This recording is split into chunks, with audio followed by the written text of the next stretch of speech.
Season 6 finally in full swing. Week 1 is come and gone, but the competitiveness of these sets are already in mid-season form. Some very close battles as teams try to get off to a fast start.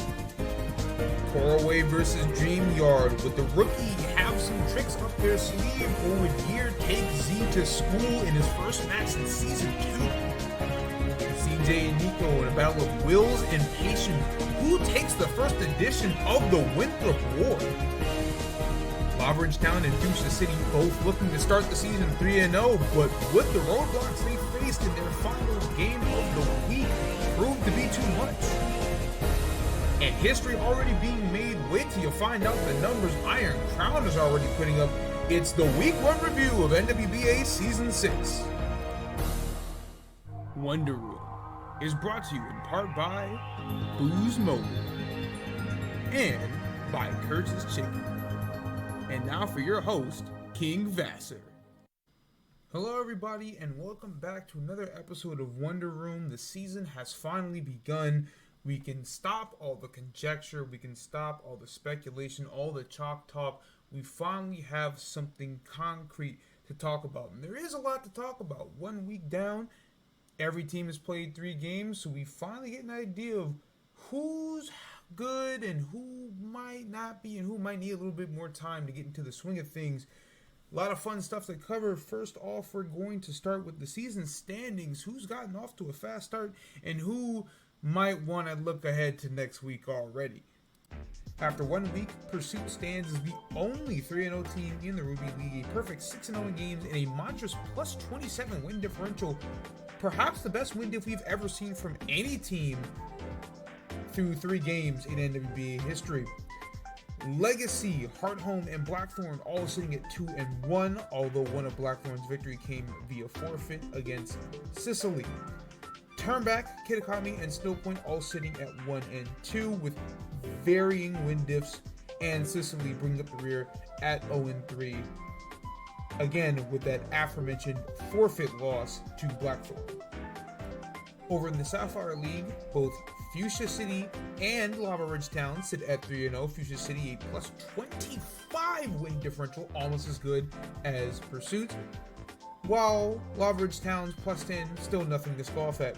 Snowball sets as the only 2-1 team with Dreamyard, Undella, Cascarafa, and Corway all sitting at 1-4. Very, very, very similar weeks. And Moss Deep bringing up the rear at 0-3. Lost all their games, so rough start to the season, but it's only been 1 week. Now, we did mention that last week's power rankings were not necessarily fraudulent, but not a power ranking to take very seriously. Obviously, it was all chalk talk. The teams had to play in order to actually get real power rankings. But now that it's been a week, we have an official PR for the season.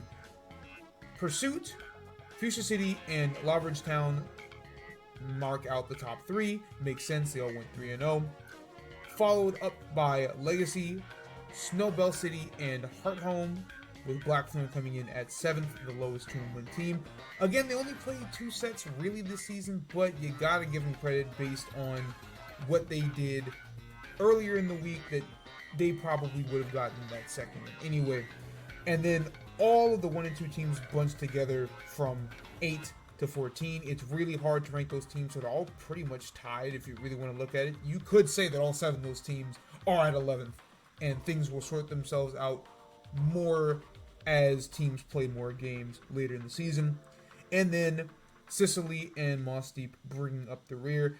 Funnily enough, Sicily actually rising a spot due to their roster not being seen very favorably by Spike.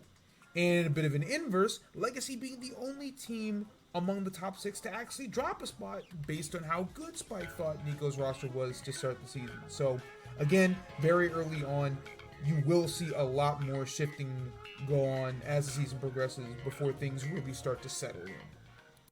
So it's safe to say that we've been doing a lot of things differently over here at Wonder Room this season compared to last season. And one of the biggest things that we have planned for this season was to actually go over a few sets that have happened over the course of the season and give you a little bit of a play-by-play. And week one did not disappoint. There are 4 sets that we have to talk about. 2 that we saw in Versus Seeker and 2 that we saw off stream. But there's a lot to be discussed. And that a lot that's going to be discussed over the course of the season in terms of how good players are and the plays that they make. And we want to showcase as much of that as possible throughout the season. So let's go ahead and get right on into our brand new season set highlight section. First game of the season, we got Z and Gear, and right out the gate, Z not wasting any time, immediately goes for the shell smash on Torterra. Gear, of course, setting up webs, gets hit with a wood hammer, pops the sash, goes for the leech light. He's able to get a little bit of health back, but the problem is already here. Torterra kills with the heavy slam, and then Toxapex smoked by a headlong rush. No way Toxapex was going to live that one. Goes into Zapdos G, barely lives the heavy slam, kills with the U-turn, but the damage has already been done. And then Heatran, able to live the high jump kick from Cinderace, puts up rocks, goes for the U-turn right after, doesn't get the kill, so Zapdos G has to die. Cinderace eventually comes back in, gets the high jump kick, but 8 turns in, Gear's already lost 3 Mons. Then Z going for the D-Knight sweep, Ice Spinners the crook, it lives, and then reveals Scale Shot. So it's able to boost its speed, gets the kill on Dragonite with the knockoff, doesn't have E-Speed, but Empoleon does have Vacuum Wave, so Z is able to get the kill there, and then crucial high jump kick miss from Cinderace, able to land the second one, get the kill on Empoleon, but all that HP gone. Ninetales able to set up the Orbeal from Powerball, and then lives the second one and is going to get the kill with Moonblast. And now we have to play the King Gambit game.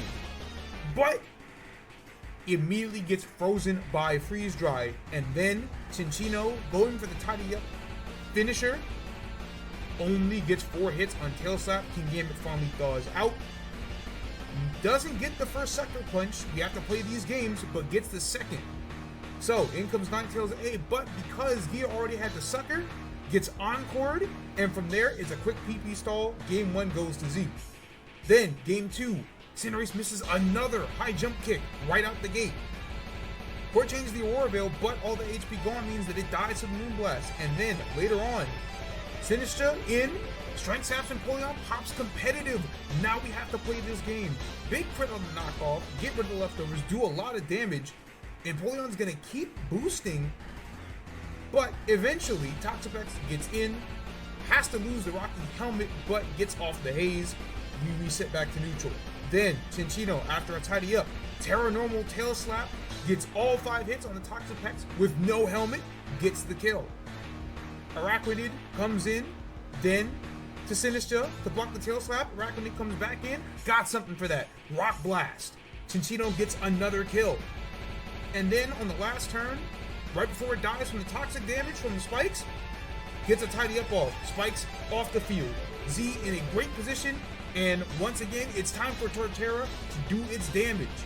Pops a Shell Smash, Heavy Slam, gets rid of Sinistra. Crocodile comes in, can't take a headlong rush, and especially not a critical hit one. And now it's up to King Gambit again. First turn Sucker, doesn't get it, Shell Smash. Game 2 of the Sucker Punch War, Z wins again. And then on the 3rd turn, correctly calls out no Sucker, headlong rush for the win. And so, Z's first game in NWBA history is a shell smashing success. Gets the 2-0 over Junior. Torterra finished with 5 KOs, 9 kills, 3 kills, and more importantly, 0 deaths. And just flat out good performance against a very solid player. Gear, who, despite the fact that he hasn't played since Season 2, is still someone who is a playoff caliber opponent. So, hats off to Z for a very successful first set. CJ and Nico. First off, Screams Manaphy, Eject Pack Decidueye. Some really interesting sets coming up from these two right out the gate. Then Nico tries to position the T-Wave Iron Head Flinch shenanigans from Jirachi, but this is Volcanion, quad resist, bulky as hell, and just like that, 2 turns later, a couple flamethrowers, Jirachi, the first death, Volcanion gets the first kill. Then, later on, Landorus tries to come in, Stone Edge Volcanion doesn't kill, Steam Eruption blows him away, another kill for Volk. Lucario cleans up with the revenge kill on the E-Speed. Then, Terra Normals tries to E-Speed the Manaphy, instead, Manaphy gets up a Reflect. But Lucario goes for the setup, gets another E-Speed off and kills, but it's unaware Quagsire, and then CJ reveals that it's not only toxic, but also toxic spikes. That's going to be huge later on down the line. Then, turn 19, Namorous trying to go for the sweep, gets whirlwinded out. But King Lou able to set up rocks. Decidueye going for the Leaf Storm, and gets blown back by payback from the Ting Lu. CJ really in his bag. Lucario gets the revenge kill on the Ice Punch, but from there, CJ's in a fantastic position. Arcanine H gets off a Head Smash, switches into a Namorous, gets blown up by a Gunk Shot, but again, CJ is still in a favorable position, but not if he misses Head Smashes. Luckily for him, Arcanine H does not miss the second one, and then from there, it is easy pickings for Quagsire to clean up. Unaware, physically defensive, no way Lucario or Hippowdon is going to stand in front of it. Gets off the Toxic, and from there, it is smooth sailing for CJ. Arcanine H misses another Head Smash, but get those Head Smash misses out of the way early on in the season. Quagsire eventually gets the kill. CJ gets game 1. Then, to game 2, Suicune is the switch. And here we go, you know what this mod does. Sub, Calm Mind, and now we have to play the stall game. On turn 4, CJ reveals that his Manaphy has Heart Swap, so now we're in a really interesting predicament. Neither Mon can really touch each other at this juncture, so it is in fact a Mana PP stalling. Manaphy has screens in addition to Volcanion, but CJ tries to get Ting Lu in, hopefully the Whirlwind, not gonna live that Scald at +5. Then, later on, CJ goes for the Heart Swap, Nico switches out, gets into Decidueye, gets off a Leaf Storm, and jetpacks into Landorus, goes for another Stone Edge, still doesn't kill the Volcanion, gets blown up by Steam Eruption again. Jirachi able to clean up with the Iron Head, very unfortunate for Lando though. Then, CJ going for the Flare Blitz, doesn't get the kill on Jirachi, gets paralyzed. Later on, Nico sacks a Jirachi to get a Wish off, doesn't really result in anything, but the momentum from there is on his side. The Decidueye picks up a kill on Manaphy with Leaf Storm. And Namorous comes in on rocks, reveals that Sub-Salic Berry, dodges the Leaf Storm, but is unable to really get anything off of it. Tries to get into a setup war with Suicune, doesn't win that battle. Nico gets off the sub ahead of CJ's Toxic, and from there, Suicune is able to get the sweep and the win in game 2. On to game 3. We move on, knowing that these mons can't touch each other. Landorus comes in, EQ's Volk, you know the story, blown up by a Steam Eruption for the 3rd time. Lucario comes in, Terra Normal E-Speed, gets the crit, Enamorous down. Then, later on, Decidueye defogs away the Toxic Spikes, but gets hit with a Flamethrower, dies as a response, and then later on, CJ able to get the Toxic Spikes up again. Suicune comes in on him, and now all the momentum is in CJ's favor. Suicune's been toxic, tries to go for a Scald on Ting Lu, gets Whirlwinded out, Lucario gets poisoned, and from here on out, after the rocks are set up, it's a Quagsire endgame. Nico, understanding that there's no real way of setting up, knowing that Poison's got him on a timer, tries to break through Quag, can't. Hippo tries to come through, can't break through Quagsire either, it dies to Poison.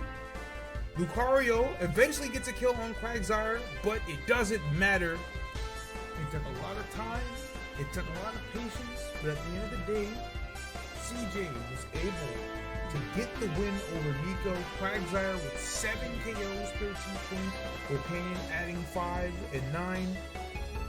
CJ now with his first ever win over Nico. They did play last season, Nico got the dub.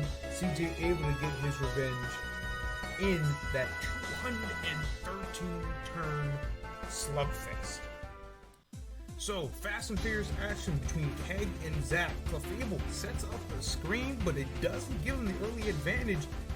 Gets smoked by the Zamazenta Heavy Slam early on. Gudra comes in to retaliate. Terra Fairies, you know that this is what Keg likes to run. He ran it almost all of last season.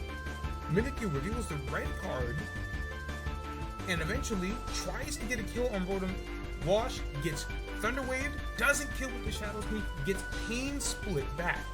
But Keg, trying to keep Rotom Wash in, gets crit by the Psychic, gets burned by the Scald, that gets a kill. Gengar comes in, Shadow Balls in retaliation, Latios gets smoked, revealing Gengar's Life Orb, tries to play the Sucker Punch game with low kicks, but on the second go-around, Zach says nah, and just hits him with a knockoff. Gengar out. In comes Haxorus again, revealing first impression. So this is Banded Haxorus. Weavile comes in, gets killed by the rocks, allowing Haxorus to come back in and go for the Earthquake Sweep. Kaparaja goes down. Gudra comes in on Zamazenta 8, takes a crunch easily, takes the close combat easily. Zam at -1 gets killed by the Terra Blast, and even though Soaking G is able to get the kill on Gudra, it's not gonna matter. Haxorus is going to take the first game off of the Earthquake. So on to game 2, good lead for Keg. Haxorus back out again, goes straight through the Mimikyu disguise thanks to Mold Breaker. Then later on, Rotom Wash pivots out back into Haxorus.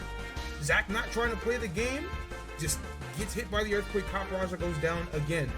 But then Latios in retaliation, Terra Steals, Luster Purge, gets rid of Rotom. Keg tries to double into Clefable. It's not going to be able to take 2. It definitely not with the Spadef drop. And then loses the speed tie with Gengar. Unfortunate.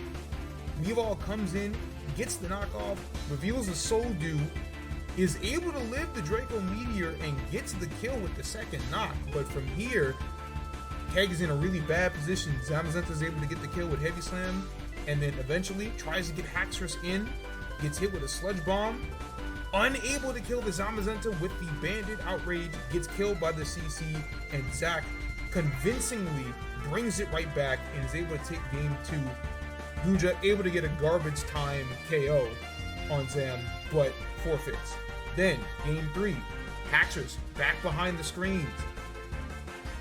Zach still not trying to play that game, but lets Kaparaja go down. Tries to get the kill with Mimikyu, doesn't kill when Haxorus is behind the screen. Gets able to get the kill there on Mimikyu.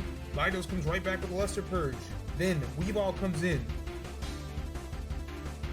Tries to set up with the Swords Dance, but it's not going to live a quad weak close combat even behind the Reflect.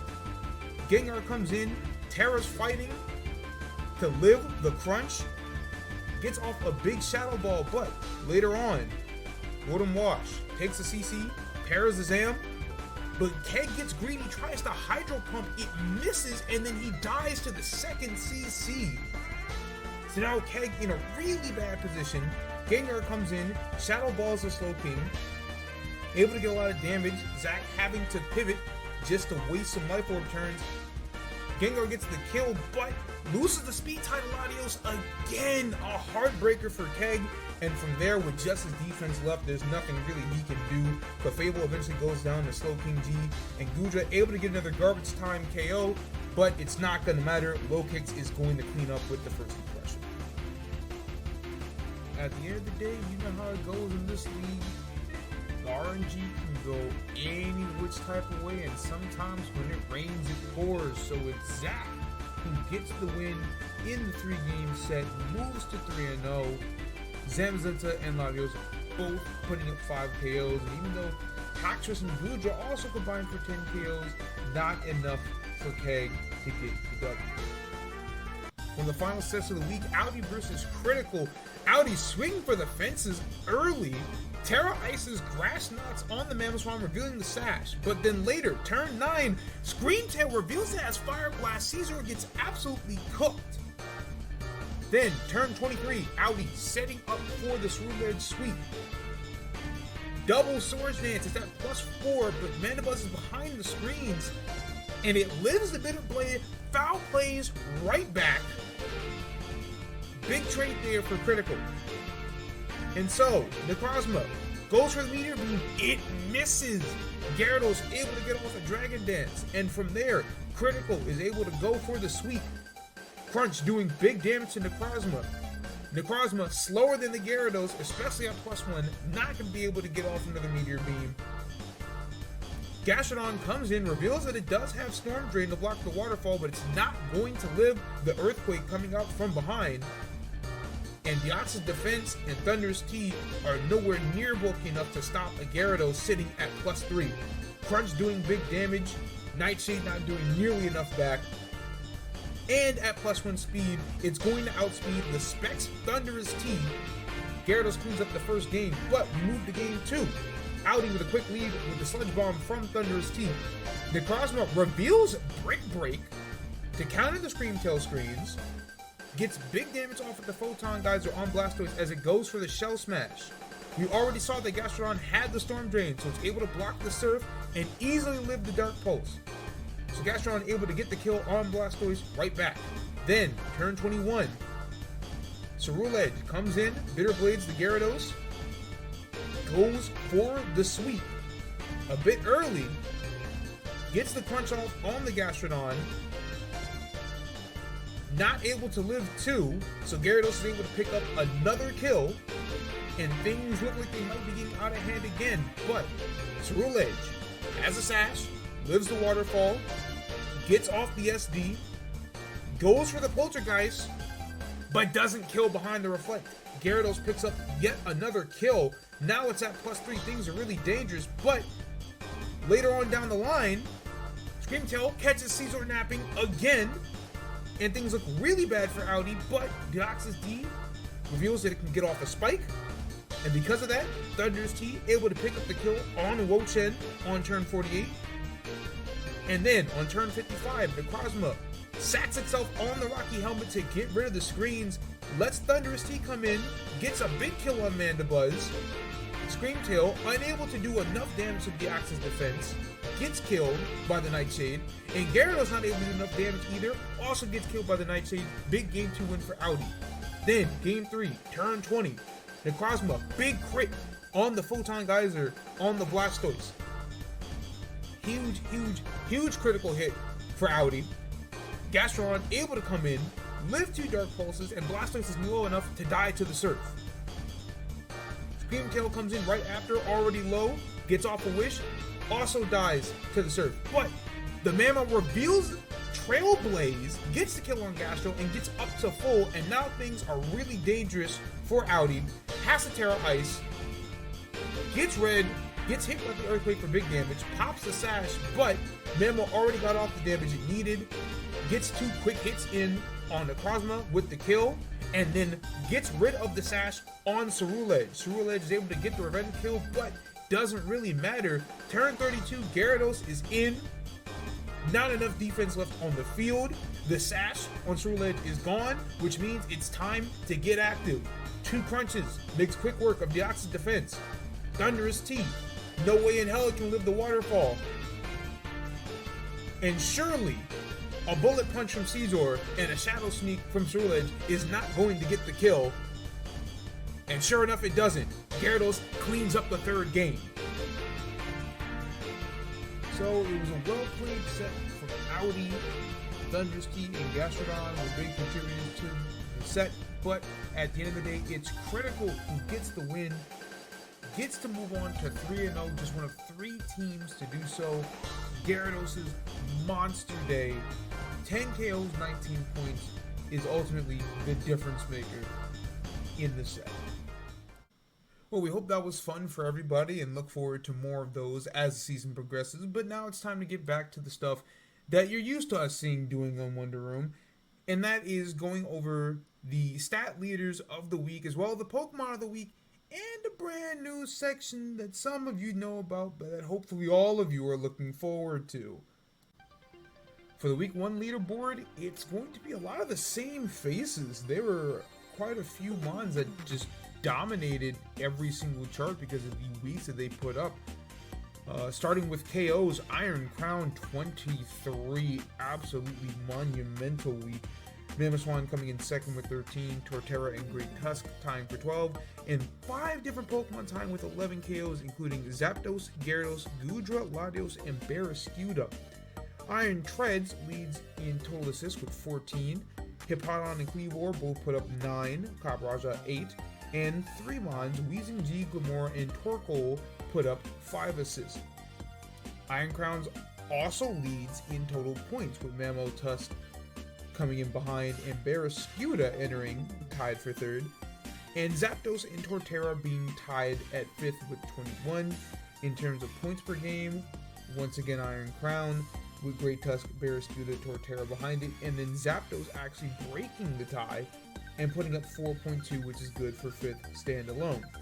And in KOs per game, once again Iron Crown with Torterra, Great Tusk, and Barraskewda taking the tie for 2nd and then 4th place, and then Zapdos again and Gyarados being tied at 2.2. Week 1's Ruby League Pokemon of the Week goes to none other than Iron Crown of Trivial Pursuit Live. Perhaps the single greatest week anyone has ever put up in NWBA history, at least certainly the greatest performance from a 3-set week that we've ever seen. 23 KOs, 45 points, 7.5 points per game, 3.8 KOs per game. All of those lead the league in week 1. I mean, what else can you say about it? It's the first Mon in league history to get all 12 KOs in a 2-game set. I mean, this is dominance that we have never seen before, and for the sake of the other 15 teams in this league, hopefully never see again, at least not from this Mon. Over on the Sapphire side of things, it was pretty steep competition. Mamoswine from Fuchsia City, Great Tusk from Snowbell City. A lot of Mons had a pretty solid case, but the Sapphire League Pokemon of the Week for Week 1 goes to Barraskewda of Lava Ridge Town.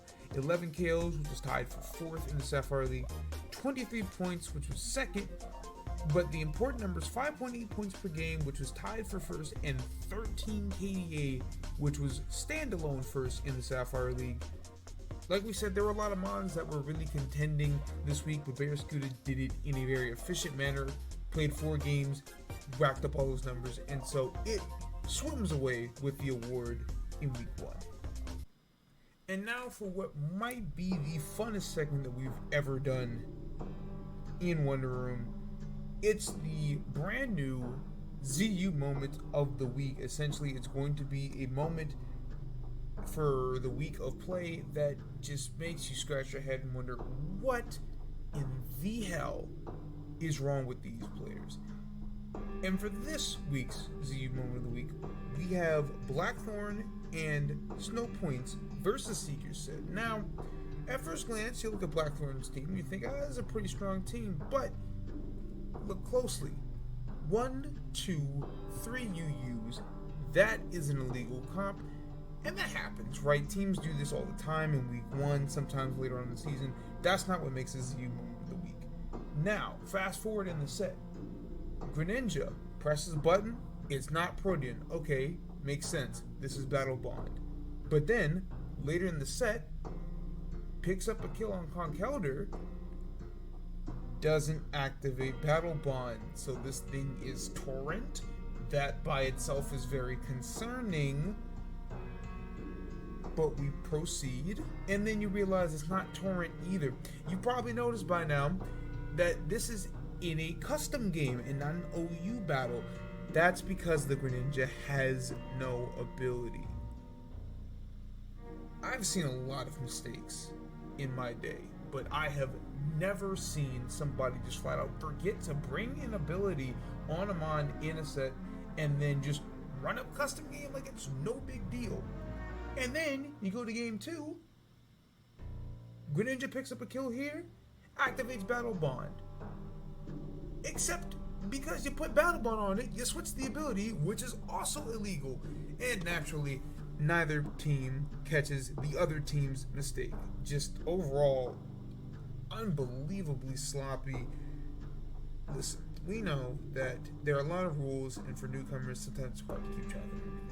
But this is just unprecedented levels of complete ignorance of the rules that I have ever seen before, and hopefully this is a learning experience for everybody involved and for everybody not involved, and hopefully we can avoid things like this in the future. Alright, well, if you've been a regular of Wonder Room over the past season and change, then you know how things go. One last thing to cover before we look ahead to next week, and that's going to be free agents. There were many free agency signings done before and during week 1, so there's a lot to cover. And after we wrap that up, we're going to go ahead and take a look at next week's schedule. This is where the season really starts to pick up, because this is where teams are going to have to play 4 sets a week. Free agency was a bit of a wild one to start the season. For the first time in NWBA history, we had opened up free agency before the season even started due to the timescale that we are operating on, and as a result, there were a bunch of free agent moves made between the Sunday before the start of the season and the beginning of week 2. Blackthorn released Slowbro, signed Vaporeon. Casquarafa released Like Mark Dusk, signed Diancie. Pursuit signed Slowking to replace Comfey. Released Bishop initially signed Zarude, but Zarude got virtually no playing time. Not even virtually, it just flat out didn't get any playing time, and was eventually released for Amoonguss, which had only become a free agent because Fuchsia City dropped it, and in addition dropped Serena to sign Tatsugiri. Moss Deep gets rid of Grimstone for Delphox, and then maybe the most shocking free agency decision of the week, gets rid of Iron Hands to sign Tinkaton. Wanted more actual defense, I suppose. You can see that a lot of these teams are really just swapping out pieces for either more or better defense, at least for their team structure. And Moss Deep going for the same thing, but to get rid of a mon like Iron Hands is a bit insane. Hardhome opts to get rid of Chestnut to sign Okidogi in a more of an offensive move, one that we didn't see it very often this week. Corway gets rid of Sandslash A to sign Persian A, which they opt to make a Terra Captain. Stab Dark, Non-Stab Ghost. Non-Stab Ghost is a bit interesting, but it covers the fighting type more than anything else, so can't really go too wrong with them. And a really interesting decision, gets rid of Poltergeist, figures Torterra is enough of a shell smasher, they don't need more than one, and opts to sign Pecharunt, a mon that I personally didn't think was going to get signed just because of how obnoxiously defensive it is. Doesn't really do much other than that, but we'll see what Corway and Z can make work with this. This is one of the more interesting signings of the week. I am excited to see what goes on with Pecharunt. Snowbell gets rid of Rhyperior, initially signed Alolan Muck, and then threw it out almost a day and a half later to sign Ambipom to make a Terra Captain. Stab Normal, Non-Stab Dark. Again, Dark, a bit of an interesting option, especially because it is still weak to the fighting type that Ambipom is weak to. But again, because it's King, we just gotta wait and see how this goes. And then a far more on paper makes sense decision, releases Levincia to sign Skuntank. Stab Poison, Non-Stab Flying. Virtually the same thing that Kobe ran in Season 5. CJ and Kitakami made a lot of moves. Got rid of Basculegion F to sign Breloom, got rid of Masquerain to sign the Dunsparce, and got rid of Floatzel to sign Mesprit. So really addressing that type issue that CJ's been having. Too many water types on this team. Opts to swap them out for mons that are at the very least going to still get a lot of use, but also not double down on the typing. Cicely picks up Iron Hands, gets rid of Galvantula, figures if they don't need a second web sitter, and a mon like Iron Hands being a free agent absolutely signed us up for that. And then lastly, we mentioned earlier that Fuchsia City dropped Amoonguss, but that was to pick up Feraligatr, a mon that we highlighted back before the draft even started as a really dangerous RU mon, and getting signed to a team that's already 3-0. You can only imagine what Alligator might be able to get up to in the coming weeks. And finally, we look ahead to the Week 2 schedule. It's the beginning of interleague play, so you're going to get to see those Ruby League and Sapphire League teams get to mingle it up a little bit, so to speak. We've also gone out of our way to highlight matches where both teams have a winning record. So you're going to get to see matchups like Hardhome and Blackthorn, Legacy and Pursuit, Legacy and Snowbell, Lawbridge Town and Pursuit, in a matchup of undefeated, Blackthorn and Fuchsia City. So they're already going to be on paper some pretty solid matchups. And for tonight's Versus Seeker, you're going to get to have Heart Home versus Kasparova and Undella versus Turnback. So Audi and Bali getting to make their Versus Seeker debuts, and we get to see Keg and Wheezy return to prime time. Alright gang, that's going to do it for this week's episode. I've been your host, King Vasser. Thank you all for watching. Look forward to Week 2 of the NWBA and stick around because the NWBA on Versus Seeker is coming up soon. Don't go anywhere.